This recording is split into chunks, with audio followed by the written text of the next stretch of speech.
스픽스를 사랑하시는 여러분, 해외 동포 여러분 안녕하십니까? 역전의 용사 김미화 인사드립니다. 반갑습니다. 와, 반갑습니다. 오늘도 저와 함께할 역전의 용사들 한 분 한 분 소개해드리겠습니다. 제 옆에 노영희 변호사 나오셨고요. 안녕하십니까? 김종대 전 의원님 반갑습니다. 안녕하십니까? 네, 그리고 변희재 대표 어서 오십시오. 예, 안녕하십니까? 네, 야, 우리 변희재 대표가 제 시간에 딱 그 자리에 앉아 있는 게 진짜 얼마만입니까? 아, 진짜 반갑습니다. 상암동에서 출발하니까 마포에서 출발할 때 문제가 되는데 예, 예. 상암동? 예. 그저 가깝더라고요. 나로 지하철로 와야지 그 가양대교 넘어면 반 죽는데. 아니요, 전혀 안 막혔습니다. 예, 안 제가 이제 막혔다? 마포에서 올 때 항상 막혔는데 전혀 문제 없었어요. 예, 앞으로는 상암동 쪽으로 해서 좀 와주시기 바라겠고요. 예. 김종대 의원님은 뭐 내일 의원님들하고 무슨 간담회가 있어요. 간담회 예. 잘하셨어요. 예, 좀 알려줘야 가르쳐줘야 될 돼서. 것 같아요. 네, 알려줘야 됩니다. 네. 요새 맹활약하고 계시는데. 예. 예. 저희 프로그램도 어저께 맹활약을 했습니다. 아, 어제 저희 스픽스가 92만 몇천 명 이렇게 됐었는데 저희가 93만 만들어 봅시다 했는데 곧 93만이 되더라고요. 오늘 93만 넘어갔습니다. 아이고. 정말 감사드리고 예, 여기서 최고. 예. 스픽스 잘 되게 해주시고 구독, 좋아요 눌러주시는 여러분 감사합니다. 그게 저희들의 힘입니다. 오늘도 열심히 여러분들 구독을 위해서 활약을 좀 해보도록 하겠습니다. 아마 들으시면 기분 좋은 뉴스들 굉장히 많을 거예요. 더불어민주당이 100만 명 이상이 동의한 대통령 탄핵 청원을 등에 업고 윤석열 대통령 탄핵을 더욱더 적극적으로 언급하기 시작했다. 이런 뉴스가 있습니다. 예, 칭찬하죠? 칭찬합니다. 기세가 아주 좋아요. 예, 기세가 좋습니다. 예, 기세가 좋은데 지금도 대기자들이 엄청나게 많아요. 지금 보세요. 6시 기준이 지금 저렇게 되네요. 예, 네. 103만 명을 돌파했는데 예, 저게 기계적 증가 숫자예요. 그러니까 대기를 오래 해서 해야 되기 때문에 한꺼번에 몰릴 수가 없어요. 그래도 난 기다렸다 한다 하는 분들이 굉장히 많으셔요. 지금. 네. 국민의 정권 심판 목소리다 하는 것도 있잖아요. 지금. 그렇습니다. 네. 네. 한번 얘기 좀 해주세요. 이 청원에 대해서 깝깝하니까 이게 총선에서 이렇게 다들 열심히 나가서 투표했으면은 그 정권이 그 민심을 따라 뭐 좀 변해야 되는데 안 변한 상태로 3년을 생각하니까 깝깝해 보여서 저는 요 사건하고요. 요즘 그 넷플릭스의 그 돌풍이라는 정치 드라마가 있는데 엄청난 이게 몰리는 것도 그 작가가 그런 말을 하더라고요. 자기가 지금 정치 보면은 깝깝하다. 그러니까 깝깝함이 그냥 이런 분노와 이제 심판으로 지금 또 튀어나오는 거죠. 이제 네. 총선에서 네. 그 정도 했었으면은 알아서 바뀌어줘야 되는데 안 바뀌니까 또 다시 2차 행동에 들어간 거죠. 그렇죠. 노영희 변호사는 이 현상에 대해서 어떻게 늘 우리가 얘기했지만 어떻게 보고 계세요? 일단 저는 되게 고무적으로 봅니다. 사실은 저도 탄핵 동의안 누르려고 하다가 계속 그게 에러가 나가지고 기다리는 중에서 못해서 우리가 7월 20일까지가 그 기간이거든요. 네. 서버 증설되면은 하려고 지금 좀 기다리는 중인데 이제 문제는 과연 이것이 무엇을 뜻하는지를 정치권에서 제대로 알아야 이해하고 되는데. 있느냐. 이제 많은 분들이 민주당이 이걸 혹시 이용하기만 하는 거 아니냐 이런 생각을 사실 하시고 국민의힘 쪽에서는 그거 해봤자 소용없는 건데 왜 하니? 이제 이런 얘기 사실 하거든요. 근데 저는 그건 아니라고 보고요. 네, 네. 현실적으로 이거는 국민들이 이런 식으로 기다려서까지 본인들이 해야 된다라고 하는 얘기를 하는 걸 보면 이게 민심이라는 것을 정말 정치인들이 좀 뼈다리게 깨닫고 네. 특히 총선 때에 탄핵을 내세웠던 내지는 3년 너무 길다 내세웠던 분들이 호응을 많이 얻었었잖아요. 그리고 난 다음에 바뀐 게 없으니까 우리들이 더 행동을 보여주겠다 해서 지금 나온 결론이거든요. 그래서 여기에 대해서 좀 정말 깊이 있게 조금 생각하셔야 될 것 같습니다. 지금 그 박찬대 원내대표가 혼을 내고 회초리를 들어도 대통령이 요지부동 마이동풍이니 2주도 안 되는 짧은 기간에 100만 명이 탄핵 청원에 동참하는 것이다. 이렇게 얘기했고 고민정 최고위원도 윤석열 대통령에 대한 탄핵 여론이 높아지고 있다. 100만 명 돌파하는 거 물론이고 200, 300만으로 갈 가능성이 있다. 이렇게 얘기를 하는 반면에 이제 국힘에서는 윤 대통령 탄핵 청원 100만 돌파 이거 김빼기에 들어간 것 같습니다. 문 대통령 때도 140만이었다.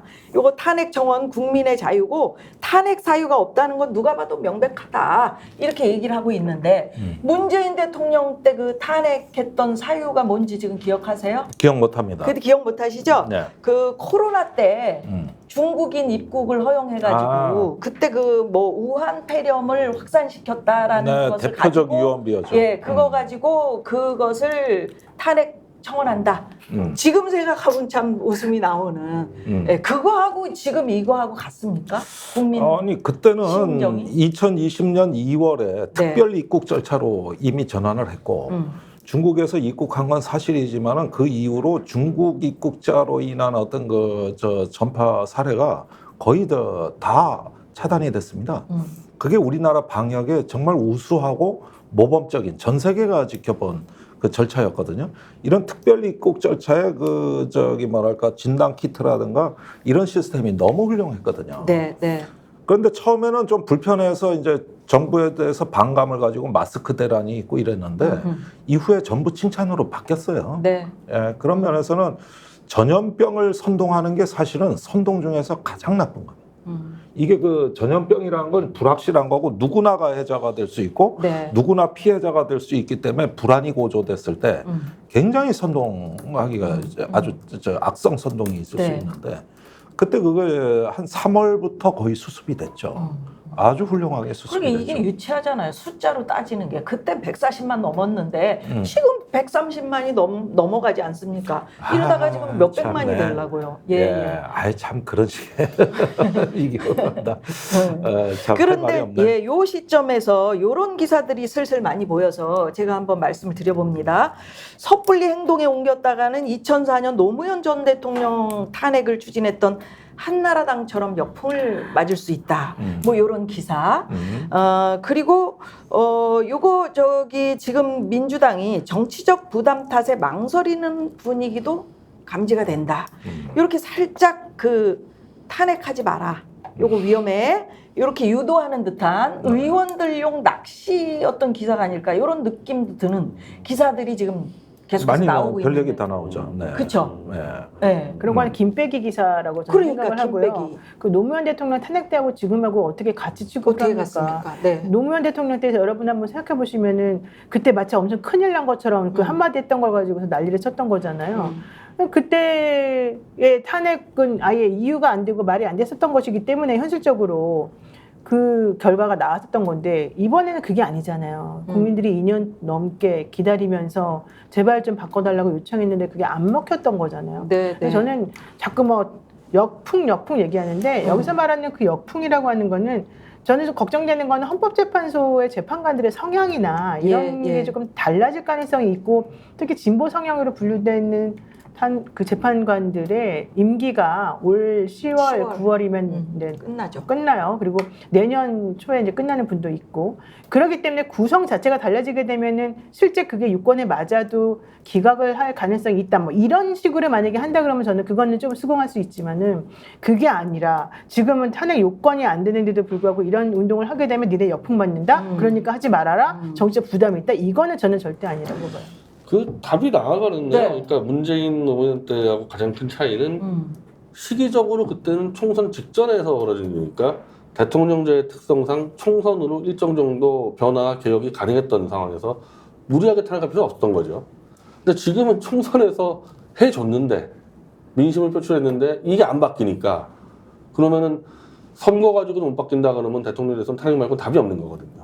그러니까 지금 탄핵을 얘기하는 국민들의 절박성이 훨씬 더 더한 거고 지금 안 그래도 임기가 이제 3년이다 그러면 아까 말한 대로 깝깝한 거예요. 지금 이 자영업자라는 사람들은 네. 이대로 가다가는 지금 뭐 방통위 사태 보십시오. 뭐 방통위원장이 도망가고 임명하고 도망가고 반복되는 것들이 아마 전부처로 확산될 텐데 장사하는 사람들 이런 사람들 지금 뭐 좀 어마어마하게 어렵거든요. 경제 문제가.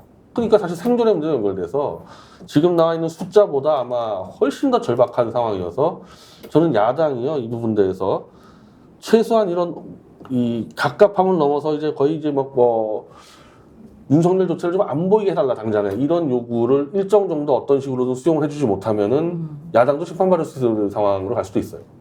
노영희 변호사가 아까 얘기하신 거에 제가 좀 첨부를 좀 하자면 지금 민주당 내에서 김용민 의원은 탄핵을 주장하고 또 조홍천 의원 같은 분들은 지금 똑같은 얘기야. 정청원은 민주당원이 아니죠. 아니지. 네. 그러나 같은 이제 성향에서 다른 성향일까? 다른 성향이지.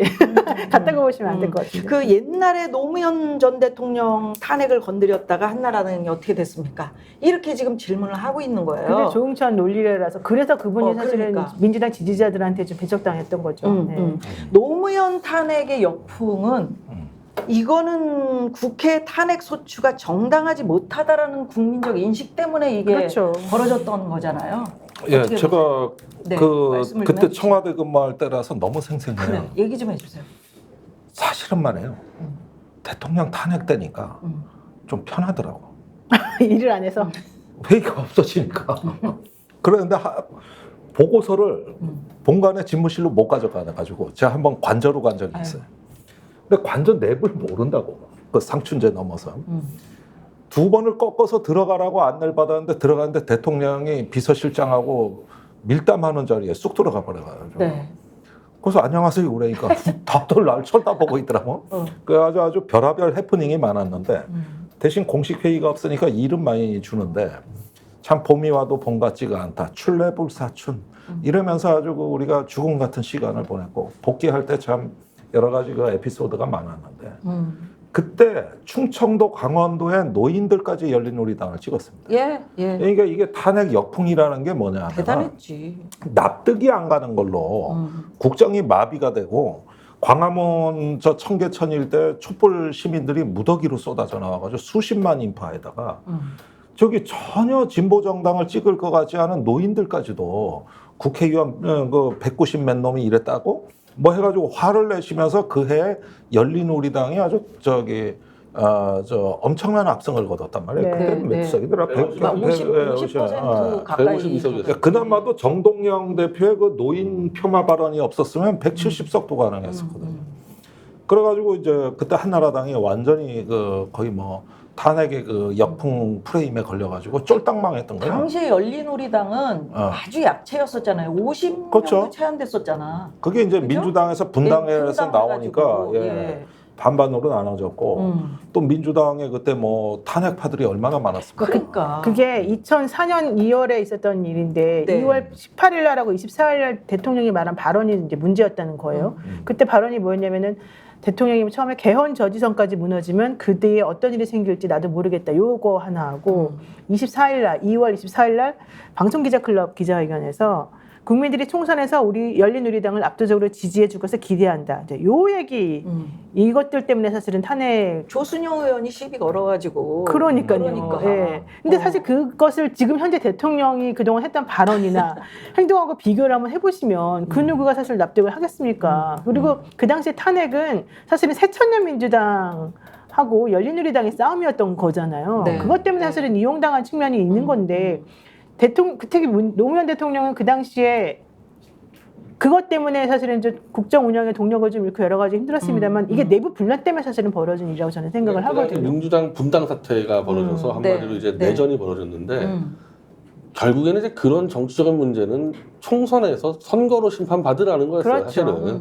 맞아. 이게 그냥 법으로 가서 대통령 자르는 것보다는 그런 경쟁해가지고 총선 심판하면 되는데 총선은 아마 한 달 앞두고 무리하게 탄핵했다 역풍 맞게 된 거죠. 근데 지금은 총선을 했잖아요. 지금하고 다르죠. 했잖아요. 그러니까요. 한 다음에 문제 아닙니까? 그 새천년 민주당은 정당의 우위를 차지하기 위해서 열린우리당에 있는 그 노무현을 끌어내리고 싶었던 거고 한나라당 당시에 한나라당 지금은 국힘의 전신이잖아요. 근데 그 한나라당은 당시에 찻대기 정당이라는 오명도 있었고 그다음에 노무현이 눈에 가시였었거든. 우리가 대통령으로 모시기 싫은데 왜 저기 올라와 있냐?